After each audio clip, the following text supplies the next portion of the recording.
Warning, this contains massive spoilers for the John Wick spin-off Ballerina. Like John, Eve breaks the rules to pursue revenge. And just like the Baba Yaga, the Kikimora fights against the 1,000-year-old system that spawned her.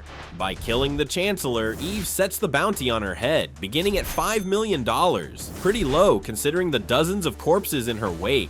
And after getting the notice, Eve leaves the Tarkovsky Theater, tailed by her fellow assassins seeking to claim her bounty. This is just like what happens to another Ruska Roma member, John Wick. Eve's circumstances are a little different, but she also avenges a beloved family member by massacring members of an unruly tribe and then cutting off the head. The biggest difference is that Eve comes from the very tribe that she fights. Bound to the path of the assassin by forces unknown, Eve embodies the comeuppance of the Chancellor's tribe, whose own disregard for the rules transformed Eve into the Kikimora. That said, the Ruska Roma's lessons in protecting a ward also makes Eve a very effective bodyguard. Both Daniel and Ella are in the safety of the Continental. Ella is actually Eve's niece, while Daniel is Eve's brother-in-law, who escaped the Chancellor's tribe in hopes of giving Ella a normal life. Eve killing the Chancellor, their grandpa, is but a small step in the right direction for Ella's future. Daniel has an even higher bounty than Eve for taking Ella, the late Chancellor's granddaughter. So what remains of the town's leadership are bound to come after Daniel, Ella, and Eve. At the same time, sympathizers of Eve's dad could either openly or covertly rally to their support, including the director, Nogi, Winston, and John Wick himself. And speaking of the Baba Yaga, Ballerina's obsession with breaking the rules culminates in John's third act scene.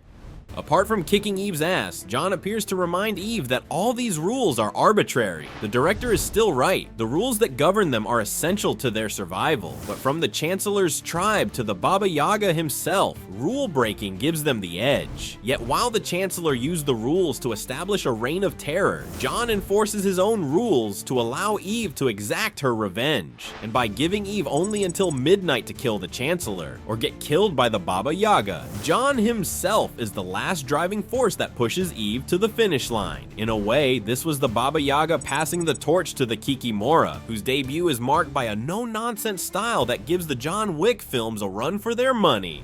But stick around for the credits anyway to see the names of the stunt team. From the backstory of how Eve became a badass to those creative third act grenade kills, Ballerina's action exceeds expectations. The fights are creative and ruthless, unapologetically extravagant, and come with just the right amount of humor, all underpinned by an emotional story of revenge. In the end, Ballerina sticks the landing and needs no mid or post-credits scene. Although we can't help but wonder, what's next for Eve Macarro, Daniel Pine, and Ella?